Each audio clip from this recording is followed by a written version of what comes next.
삶의 작은 일에도 그 맘을 알기 원하네. 그 좁은 길로 가길 원해. 오늘 설교 준비하는 데는 좀 고민이 있었습니다. 부흥회 끝난 다음 말씀 은혜 큰 잔치를 마친 다음 주일 설교를 어떻게 해야 하나. 여러분들도 그렇지 않습니까? 큰 잔치에 가서 많이 맛있게 먹고 왔는데 그 다음날 아침 또 밥상 차려놓으면 맛있게 드시겠습니까? 그래서 좀 고민이 되었지만은, 그러나 또 잔치에서 먹는 음식하고 집밥하고는 다르죠. 또 집밥은 집밥으로서의 역할이 있고 또 영양소가 있으니까 기쁨으로 말씀을 전하고 기쁨으로 말씀을 들으면서 하나님께 영광 돌리는 예배 시간이 될 수 있기를 소망합니다. 오늘 설교 제목은 마음을 다하여 사랑하라 입니다. 제목이 뭐라 그랬습니까? 마음을 다하여 사랑하라. 여우가 토끼를 쫓아갑니다. 여우는 토끼보다 힘이 세고 속도도 빠른 동물이죠. 그런데 여우가 토끼를 잡지를 못합니다. 왜 그럴까요? 왜 그렇다고 생각하십니까? 여우는 한 끼 식사를 위해서 달려가고 토끼는 살기 위해서 달려가기 때문입니다. 무슨 말인가 하니 간절함의 차이가 있기 때문에 강한 동물이라도 약한 동물을 쉽게 잡지 못하는 것입니다. 인생을 승리하려면 세 가지 실이 있어야 한다. 세 가지 실이 있어야 한다라고 말합니다. 그게 뭐냐 하면은 진실입니다. 두 번째는 성실입니다. 세 번째는 절실입니다. 진실, 성실, 절실함이 있을 때에 어떤 난관이나 어려움이 있어도 그걸 극복해내고 승리할 수 있습니다. 삶에서 승리한 사람들의 공통점이 있습니다. 환경이 좋은 사람도 있고 나쁜 사람도 있고 좋은 부부를 만난 사람도 있고 그렇지 못한 사람도 있어요. 많이 배운 사람도 있고 못 배운 사람도 있어요. 그럼에도 불구하고 인생에서 승리한 사람들의 공통점, 그 한 가지는 그들 모두에게 간절함이 있었다는 사실입니다. 하나님의 축복을 받는 사람들도 공통점이 있어요. 간절함입니다. 성경 66권에 많은 인물들이 나오는데 하나님의 큰 복을 받은 사람들은 다 간절함이 있었습니다. 그래서 하나님의 응답을 받았고 하나님의 은혜를 입을 수가 있었습니다. 세상의 모든 일은 간절함만큼 이루어지는 것 같습니다. 하나님의 은혜도 간절함만큼 체험할 수가 있습니다. 오늘 성경 본문을 봅니다. 어떤 사람이 예수님을 찾아왔어요. 질문을 합니다. 선생님, 하나님의 계명이 여러 가지인데 그 중에서 가장 크고 첫째 되는 계명이 뭡니까? 물을 때에 예수님은 망설임도 없이 이 말씀을 주십니다. 내 마음을 다하고 목숨을 다하고 뜻을 다하여 주 너의 하나님을 사랑하라. 둘째도 그와 같으니 내 이웃을 내 몸과 같이 사랑하라. 이것이 모든 율법과 선지자의 핵심이요 가장 중요한 것이다 라고 말씀하십니다. 이 말씀을 자세히 살펴보면은 뭘 더하라 더해라 그런 말씀이 아닙니다. 사랑하라는 것이죠. 그런데 아무렇게나 사랑하는 게 아니고 대충 사랑하는 게 아니고 요렇게 사랑하라고 말씀하시면서 부사 세 가지를 쓰고 있어요. 그게 뭡니까? 첫째는 마음을 다하여 사랑하라. 두 번째는 목숨을 다하여 사랑하라. 세 번째는 뜻을 다하여 사랑하라 말씀하십니다.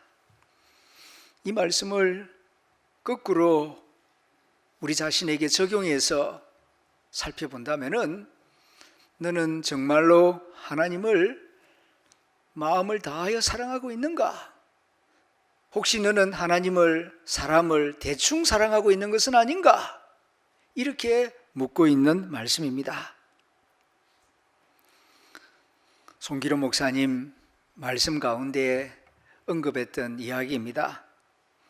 사람 몸에는 기생충이 있는데 이 기생충이 굉장히 무서운 벌레입니다. 몸에 기생충이 있으면 아무리 잘 먹어도 몸은 말라갑니다. 영양실조에 걸립니다. 그런데 사람의 마음에 기생충보다 더 해로운 해충이 있답니다. 그게 뭔지 기억나시죠? 예, 뭡니까? 대충. 기생충보다 더 해로운 해충이 대충이랍니다. 마음에 대충이 많으면요, 좋은 설교 아무리 많이 들어도 믿음 안 자랍니다. 영혼이 메마를 수밖에 없습니다. 좋은 설교 많이 들으면 뭐합니까? 대충 예배하고 대충 기도하고 대충 사랑하면서 살아가는 사람에게는 설교 말씀 많이 들어도 영혼은 메말라 갑니다.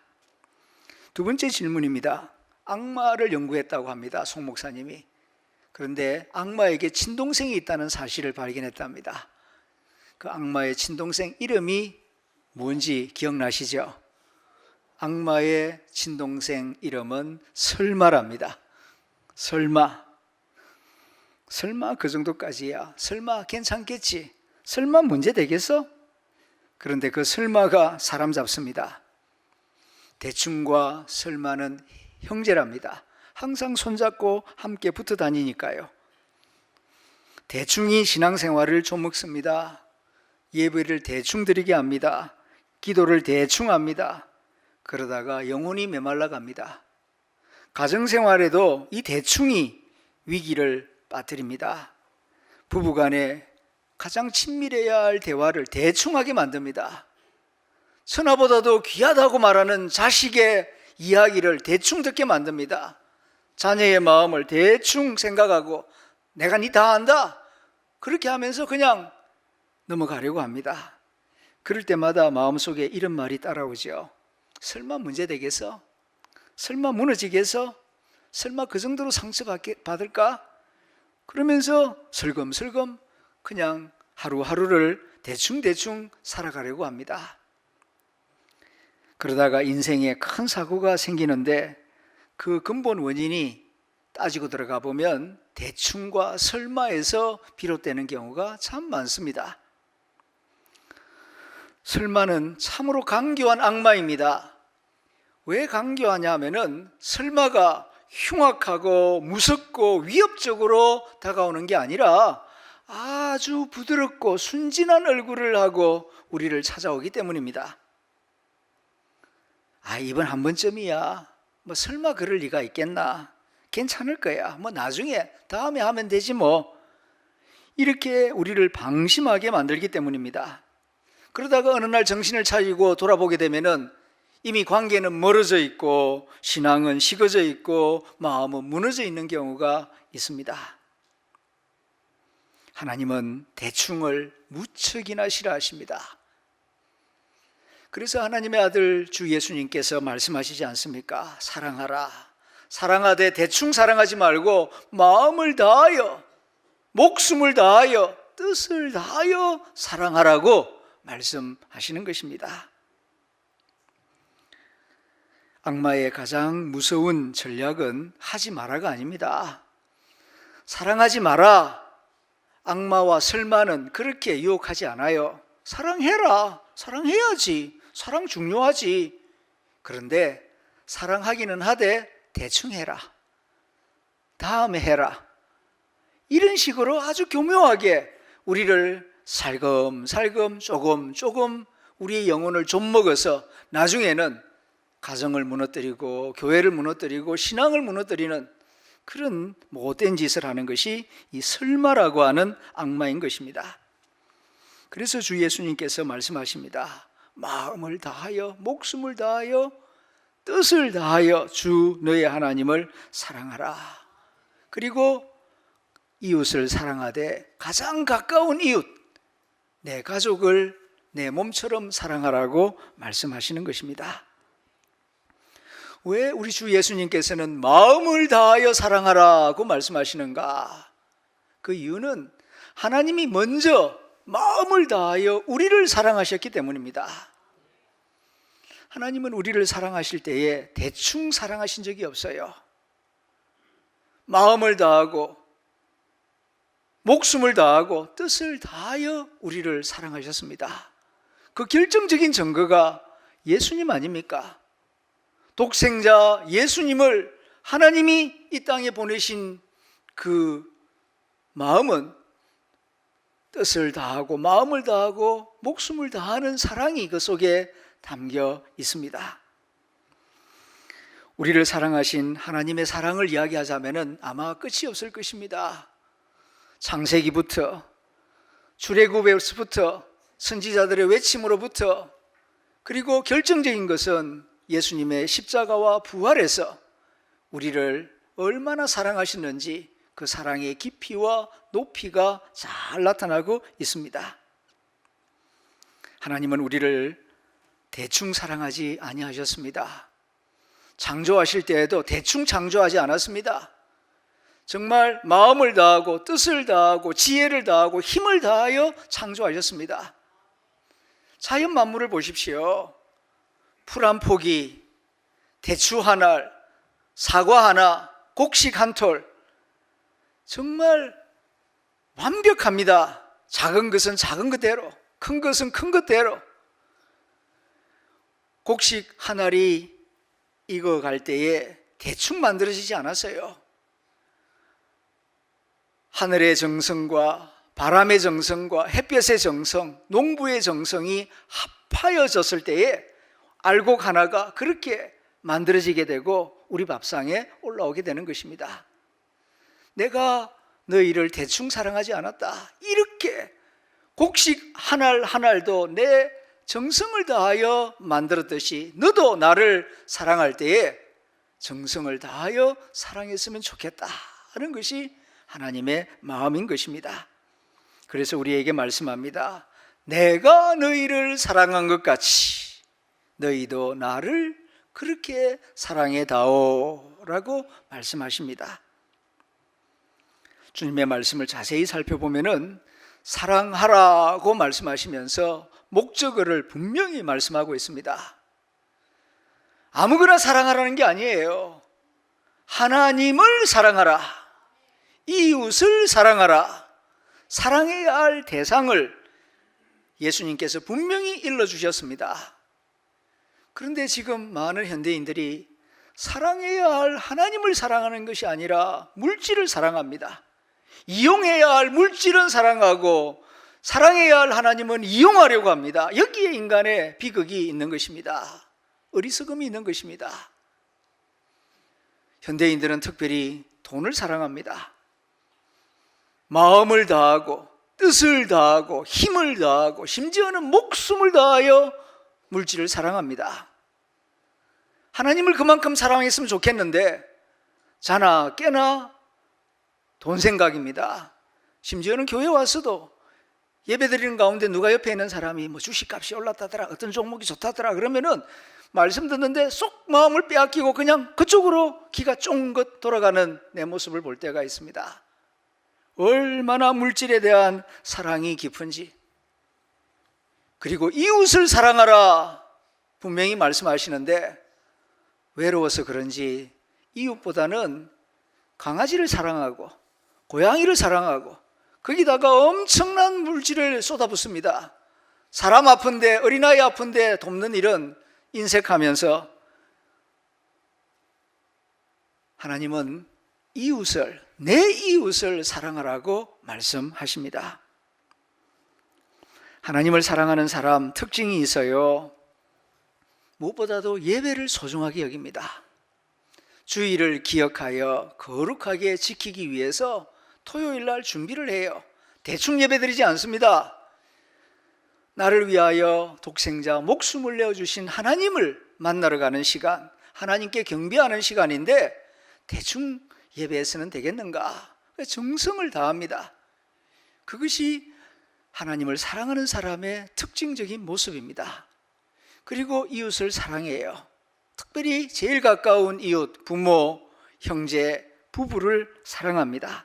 먼저 인사하고 존중하고 배려합니다.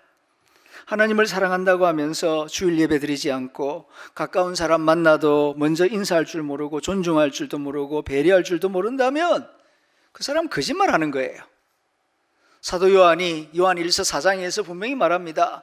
보이지 않는 하나님을 사랑하노라고 말하면서 보이는 형제자매를 사랑하지 않는 사람은 거짓말쟁이니라 아주 분명하게 말씀합니다. 사랑은 말이 아니라 행동이기 때문입니다. 그리고 주님의 말씀을 자세히 묵상해 보면은 주님은 사랑하라, 이것이 크고 첫째 되는 계명이다, 제일 중요한 계명이다 라고 말씀하십니다. 비판하라, 분석하라, 판단하라, 그런 명령을 하시진 않았어요. 그런데 사랑하는 일에는 에너지를 쓰지 않으면서 분석하고 비판하고 판단하는 일에는 열을 올리는 사람들이 있습니다. 부분적으로는 필요할 때가 있긴 하죠. 그러나 그 분석, 비판, 판단은 사랑을 위한 분석, 비판, 판단이 되어야지 그것 자체가 목적이 되면은 잘못된 길로 빠지는 것입니다. 주님은 말씀하십니다. 그냥 대충 사랑하지 말고 마음을 다하여 사랑하라. 마음을 다한다는 것이 무슨 뜻이겠습니까? 정성을 기울여서 사랑하라는 말씀이 아니겠습니까? 하나님은 우리를 사랑하실 때에 정성을 기울여서 사랑하셨습니다. 풀 한 포기, 곡식 한 톨, 대추 하나를 잊게 하시는데도 햇볕의 정성, 바람의 정성, 하늘의 정성과 그리고 농부들의 정성과 주부의 정성이 합하여져서 비로소 우리의 먹거리가 되지 않습니까? 그렇게 정성을 다하여 우리를 사랑하시는 것처럼 우리도 마음을 다하여 사랑해 줄 것을 요청하십니다. 주 예수님도 작다고 외면하거나 무시하지 않았습니다. 병든 사람들, 외모가 초라한 사람이라 할지라도 차별하지 아니하시고 귀찮아하지 아니하시고 만져주시고 사랑을 베푸시고 치유해 주셨습니다. 어린아이 하나도 밀어내지 않았습니다. 그리고 말씀하시기를 너희 가운데 지극히 작은 자 하나에게 해준 것이 곧 나에게 해주는 것이다 말씀하십니다. 이 가르침을 본받은 사도 바울이 골로새서 3장 23절에서 말씀합니다. 무슨 일을 하든지 마음을 다하여 정성을 다하여 주께 하듯 해라. 큰 일을 하든지 작은 일을 하든지 마음을 다하여 주께 하듯 하고 사람에게 하듯 하지 마라. 마음을 다하여 사랑하라고 명하셨습니다. 두 번째, 목숨을 다하여 사랑하라. 이게 무슨 뜻인가? 어찌 보면은 엄청난 말씀이죠. 목숨을 다하여 사랑하라고 하셨으니까 그러면은 예수님처럼 내 목숨을 십자가에 내어주라는 뜻인가? 그런 뜻이라기보다는 더 깊은 의미는 이런 세 가지 의미가 있습니다. 첫째는 내 주장, 내 고집을 내려놓고 사랑하라 그런 의미예요. 사람들은 자기 주장, 자기 고집을 목숨처럼 소중하게 여깁니다. 자기 주장, 자기 고집을 꺾는 것은 마치 죽는 것처럼 생각하는 분들이 많아요. 그러나 정말 사랑하는 모습은 내 주장, 내 고집을 내려놓고 사랑하는 것입니다. 그것이 목숨을 다하여 사랑하는 모습입니다. 두 번째로는 나의 생존 논리를 내려놓고 사랑하라는 뜻입니다. 모든 살아있는 사람은 마음속에 생존 논리를 가지고 살아갑니다. 저도 그렇습니다. 본능적으로 그 생존 논리가 뭡니까? 손해보지 마라. 너부터 먼저 챙겨라. 그러면 너 죽는다. 항상 그런 마음의 소리가 들려오죠. 살아있는 동안에는 항상 들려옵니다. 그런데 사랑할 때에는 이런 논리를 내려놓으라는 것입니다. 손해보더라도 사랑하겠다. 꼭 이익 볼 때만 사랑하는 것이 아니라 나부터가 아니라 너부터, 이렇게 생각을 바꾸어서 사랑하는 모습이 목숨을 다하여 사랑하는 모습입니다. 그리고 세 번째로는 손익 계산을 멈추는 사랑이 목숨을 다하는 사랑의 모습입니다. 사람들은 본능적으로 손익을 계산합니다. 이렇게 하면 이익이 될까 손해가 될까. 그런데 목숨을 다하여 사랑할 때에는 손익을 계산하지 않습니다. 마치 부모가 자식을 사랑하듯이 밖에서는 항상 이익이냐 손해냐 본능적으로 머리가 돌아가지만은 자식을 사랑할 때에는 이렇게 하면은 내게 이익이 될까 저렇게 하면은 손해가 될까, 그거 따지면서 부모가 사랑하지 않지 않습니까? 그와 같이 내게 손해가 되든 이익이 되든 관계없이 너는 나에게 제일 중요하다, 내가 너를 사랑하겠다, 이렇게 다짐하고 사랑하는 모습이 목숨을 다하여 사랑하는 모습인 것입니다. 하나님이 우리를 그렇게 사랑하셨습니다. 만일 손익을 따지면서 사랑하셨더라면 어떻게 독생자 예수님을 우리를 위하여 희생제물로 내어주실 수가 있었겠습니까?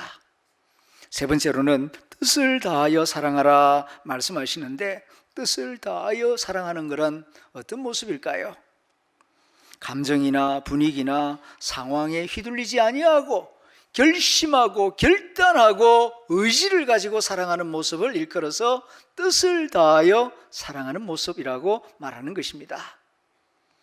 우리 주 예수님은 뜻을 다하여 우리를 사랑하셨습니다. 요한복음 13장 1절을 봅니다.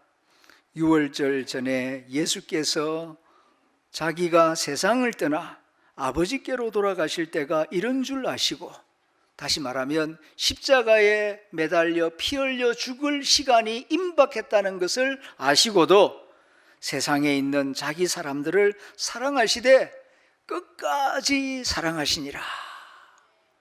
정말 놀랍고도 고마운 말씀입니다.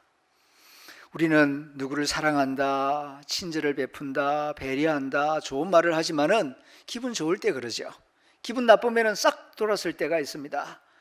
여유가 좀 있을 때는 뭐 베풀어야지, 사랑해야지, 도와줘야지. 그런데 내 코가 석잔데 누굴 도와줘? 그리고 처음 했던 말을 싹 그냥 없는 말로 해버리는 경우들도 있지요. 그럴 때가 많습니다. 그런데 우리 주 예수님은 십자가에 매달려 죽는 엄청나게 두려운 시간이 자기 코앞에 다가왔는데도 불구하고 세상에 있는 자기 사람들을 사랑하시는데 흔들림이 없이 한결같이 끝까지 사랑하셨습니다. 그래서 자기의 죽음이 코앞에 있는데도 냄새나는 제자들의 발을 씻겨주시고 또 곧 배신하게 될 가룟 유다의 발까지도 씻어주신 것이 아닙니까? 이러한 모습이 뜻을 다하여 사랑하는 모습인 것입니다. 주님은 말씀하십니다. 하나님을 사랑하되 이렇게 마음을 다하고 목숨을 다하고 뜻을 다하여 사랑하라고 말씀하십니다. 2014년 2월 20일 국민의 기대를 잔뜩 받으면서 러시아 소치 동계올림픽에 출전한 김연아는 아쉽게도 금메달을 따지 못하고 은메달을 땄습니다. 경기 후에 한 기자가 묻습니다. 지금 마음이 어떻습니까? 그럴 때 김연아가 대답을 합니다. 아마 제 간절함이 부족했던 것 같습니다. 참 놀라운 대답입니다. 제 간절함이 부족해서 은메달에 그친 것 같습니다. 정말 고수다운 응답입니다. 보통은 이렇게 말하죠. 판정이 잘못된 것 같다. 컨디션이 좋지 않아서 운이 따르지 않은 것 같습니다. 이런 말로 변명할 때가 많습니다. 하지만 김연아는 알고 있었던 것 같습니다. 금메달은 실력만으로 딸 수 있는 것이 아니라 간절함이 있는 자에게 주어지는 선물이라는 것을, 그래서 그가 그렇게 말한 것입니다. 내가 금메달을 따지 못한 이유는 실력이 부족했다기보다는 저 선수보다 내 간절함이 부족해서 그런 것이 아닌가 생각합니다. 정말 패배의 변명이 아니라 자기 자신에 대한 정직한 깊은 성찰이 담긴 말이라고 생각합니다. 하나님 앞에서도 마찬가지일 것입니다. 신앙은 실력으로 깊어지는 것이 아니라 간절함으로 깊어집니다. 마음을 다하여 사랑하라 하는 말씀은 형식의 문제가 아니라 간절함의 문제일 것입니다. 그래서 오늘 주님은 우리에게 말씀하십니다. 사랑하라. 사랑하되 대충 사랑하지 말고 마음을 다하고 목숨을 다하고 뜻을 다하여 하나님을 사랑하고 가족을 사랑하고 이웃을 사랑하여라.